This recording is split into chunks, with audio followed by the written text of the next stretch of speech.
কোলাপঠা গাঁও বানপানী হৈ গ'ল দেই। একদম বুৰি গ'ল। ইফালে একদম পুৰা ঘৰ বুৰি গ'ল। বৰ্তমান মোদী চৰকাৰক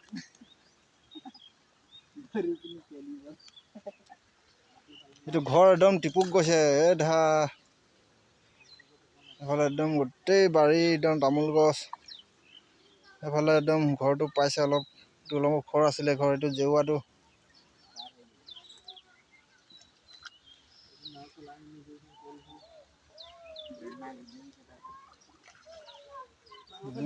ঘৰ বুৰি গ'ল দেই।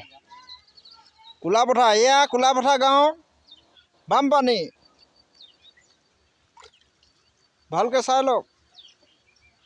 এয়া ঘৰ বাবুমুৰা বাবু স্বপ্নামী ঘৰ বুৰি গ'ল। এয়া ভিতৰত একঁকাল পানী।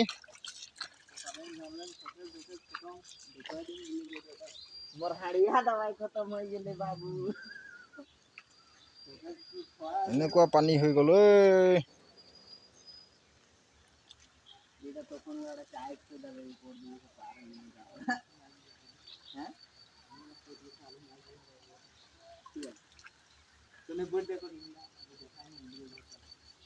বহুত পানী হৈ গ'ল দেই।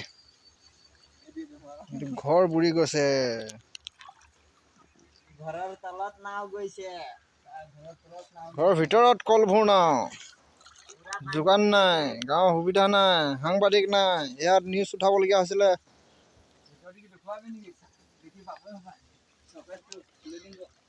লাইটটো জ্বলিছে ন খুলি দে আকৌ।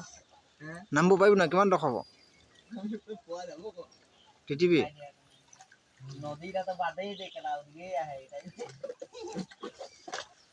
এয়া ভিতৰত সোমাইছে পানী এটপিলা।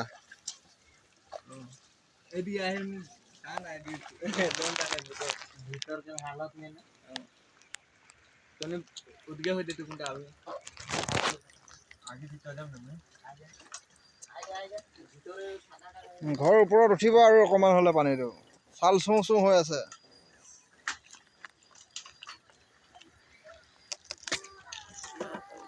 এয়া ভিতৰত পানী।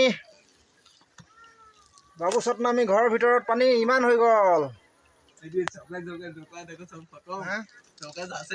খতম বজাৰ এফালে আন্ধাৰ লাইট চাইট নাই ন ভিতৰত। গোটেই পানী হৈ গ'ল দেই ৰাইজ। চব খতম। ইমান পানী ঘৰৰ ভিতৰত ডুবি মেলি চব খতম একো নাই। ভিতৰ দিকেতো হালতেই খাৰাপ। পানী হৈ গ'ল ক'ত এতিয়া হবি ক'ত খাবি ৰাইজ। চব মানুহৰ ঘৰ বুৰি গৈছে। কাপোৰ কানি তিতি চাউল পাত শাক পাত অৱস্থা নাই আৰু দেই। সাগৰ বনি গ'ল কোলাপঠা গাঁও।